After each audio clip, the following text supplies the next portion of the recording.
Good evening, everyone. My name is Aja Monet. I'm a poet and writer from East New York, Brooklyn, and I decided to dedicate my poems to Brooklyn today. I'm gonna read one poem that I wrote specifically for this event. When I was looking up Elizabeth Cady Stanton and her work, I really started to think about the Black women and women of color in the women's suffrage movement and how little we know of them, how little I was taught in New York City public school about Black women, and it made me really sad, which means that I'm probably gonna end up dedicating an entire book of poetry to these women at some point, because their stories are so intricate. There's two women in particular that I want to acknowledge, and their names come up in this poem, which is Maricha Riemann Lyons, or I hope I'm saying that right, and Victoria Earl Matthews, who started a New York Women's Council and Brooklyn Council here, and made space for Ida B. Wells to be heard and received here when she came, and we weren't taught about these women. So I dedicate this to them, and thank you to Linton Smith, who's going to play with me. This poem is called The Sentiments of the Colored Women.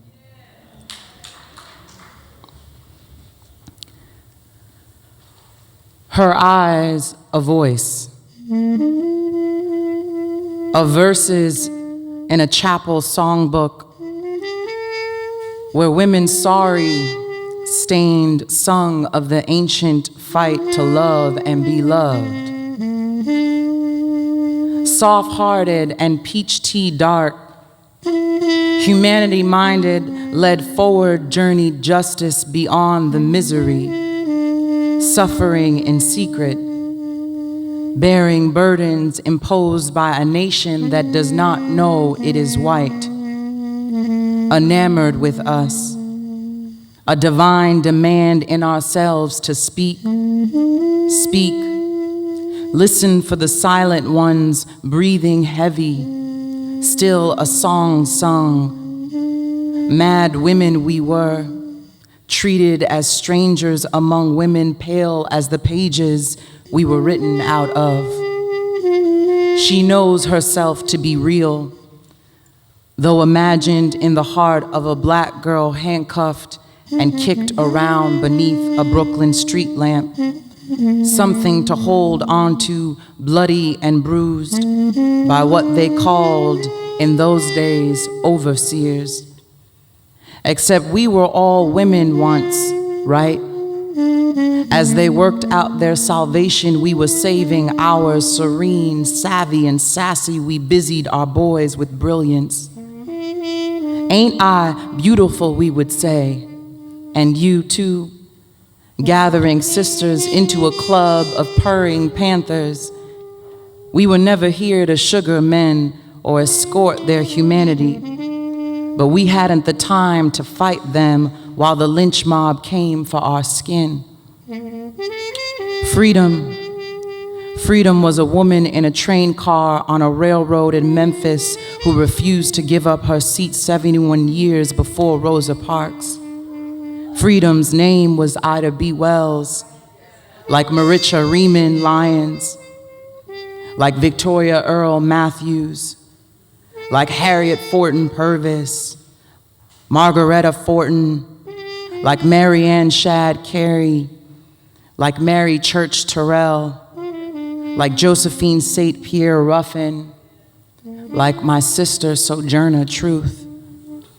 Freedom was so many of us, and sometimes we fought beside white women, ready to march in the suffrage parade, only to find freedom was segregated in a Negro section of a woman's demonstration, as if we all weren't already being shoved, spit at, and tripped.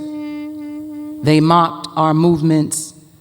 Spirit stared fair face in the face and fought beautiful spectacles we were, feeling our way through the right to rise, luminous and shine, shimmering in our shame, and exalted midwives of courage, yearning to be housewives. We worked and mothered the labor force of this country.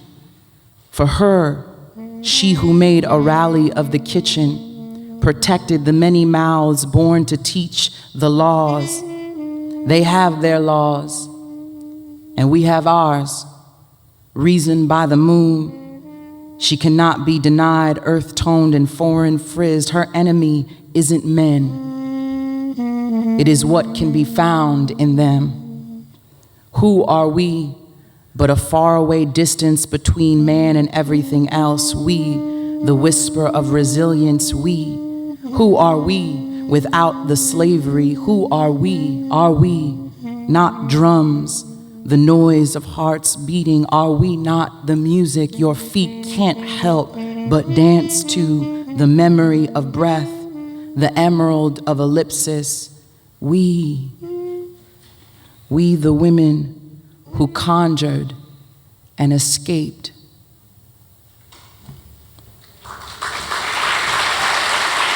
Thanks, Linton.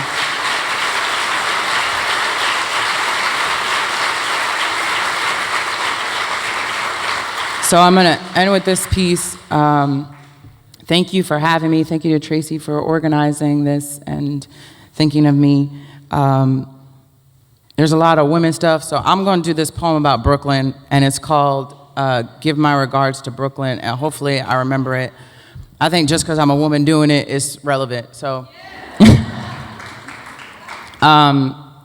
yeah, this is for East New York, Brooklyn, my beloved home city that I can no longer afford to be in, which is crazy.